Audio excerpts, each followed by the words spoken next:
we're journeying deeper into the High Republic. I've just dipped my toes a little bit further by reading the second issue of the new Marvel comic, and I'm going to break it down for you and give you my thoughts after the intro.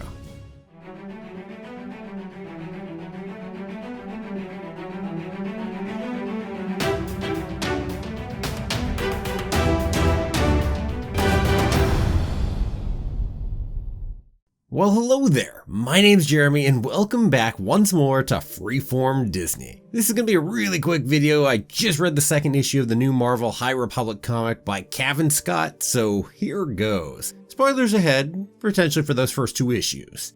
Off the bat, let me say that this one, it flew right on by. It was 20 pages, full color, just like the last one, but I felt like so much more happened in the first issue than this second one, because this one felt more to me like getting from point A to point B so we could set up where the series is going. And I've also got to say, as someone who is not used to reading comics weekly like this, I haven't read that much in comics, but the times I have, usually it's been already completed, so I just was able to binge all the way through the entire thing. Well, for me, man, this is not quite my thing to go do it each week like this. They're just too bite-sized, and I'm done before I fully get back into it. Of course, to each their own. So while this story didn't do a lot for me this time, I will again say the art was amazing. My hat's off again to Ario, Mark, and Annalisa. I haven't cracked open the novel yet, but the art here just within this comic is really helping me connect to the world of the High Republic and get a little closer there without really diving too deep yet.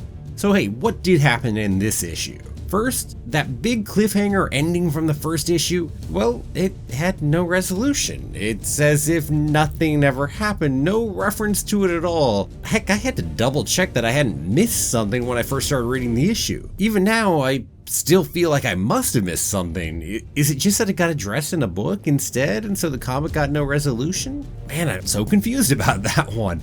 Well anyway, moving onward, we're introduced to two Katabi Jedi. They are apparently non-binary twins named Tarek and Saret, the same name, just gone ahead and reversed so you read it backwards, kinda cool. And Keeve thinks of them as living legends. Now, they seem interesting so far. I'm curious to see where we go with them and hopefully hear a bit more about what actually made them living legends.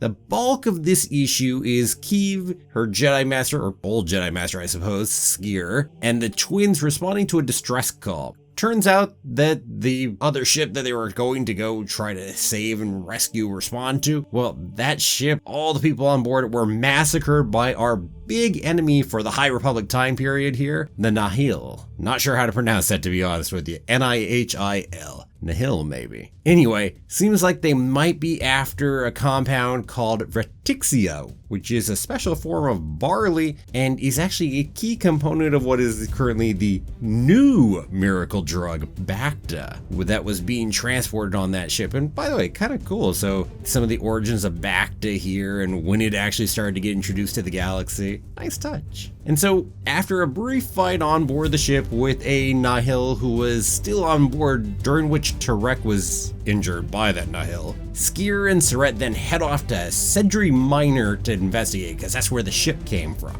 And then the cliffhanger of this issue is that Tarek gets taken by some kind of giant tentacle kind of thing, animal plant, I'm not really sure. Dun dun dun. So what's the secret of Sedri Minor? Coming up next time. Now, to be honest, I'm not actually that invested in Tarek or Sedri Minor yet. Now, maybe Tarek came up in a book or something else where I'd have a little more connection to him otherwise. To them, sorry. Because remember, Tarek is actually non-binary, so not a him or her. And then Sedri Minor, it seems like an interesting little thing. I'm not sure why there's so much mystery built up on it yet. And I think that's why I'm not heavily invested in the Sedri Minor mystery. But hey, oh well. I will say though on Tarek, for being supposed living legends, Tarek and Saret, well, the twins just haven't seemed very impressive yet. Yeah, but hey, I'm assuming we're gonna see more of that because we definitely saw a bit of their connection, and they did seem interesting from here. So I'm hoping we explore more of that here in the next issue or 2 or 3 or however many. But all of that said, I have skipped over what I think is the most interesting development during this issue so I can talk about it now. And that is the character development for Jedi Master Sskeer. Sskeer starts having flashbacks to his injuries during the Battle of Kur that he clearly has not forgiven himself for. He also ends up going on a bit of a murdering rampage against the Nihil at the end, slicing him numerous times with his lightsaber, clearly not trying to simply disarm him like a Jedi should. Yeah. I wonder how dark we just might end up going with Sskeer, and how the Jedi might handle an issue like this at a time when they're not quite as dogmatic as they were just prior to the fall of the Republic. Definitely looking forward to seeing where this is headed. So that was the highlight to me for this issue.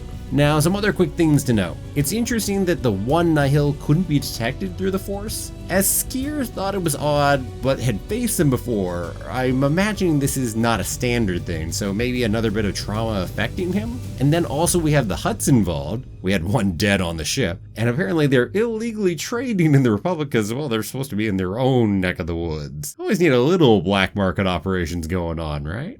And then one more thing, there's this gassing and murdering technique that the Nihil have, which I'm sure is going to be explored more. And Sskeer was admonished for calling them animals, as Jedi stand opposed to dehumanizing their enemies regardless of what the heck they've done. Sorry, Sskeer. You may have thought of them as animals and slaughtered one like an animal, and hate them. Anakin, anyone? But that's just not the Jedi way.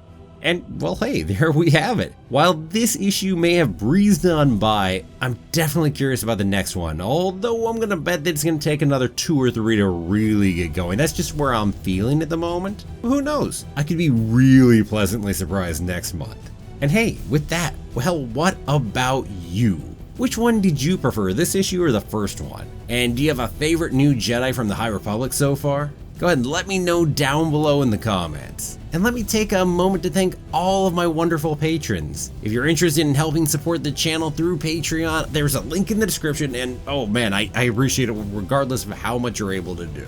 And for everyone watching, thank you so much for watching. If you like the video, it always helps out if you give it a like, a share, and don't forget to subscribe. I'll see you back here tomorrow for another new episode of Freeform Disney. Have a magical day, and may the Force be with you always.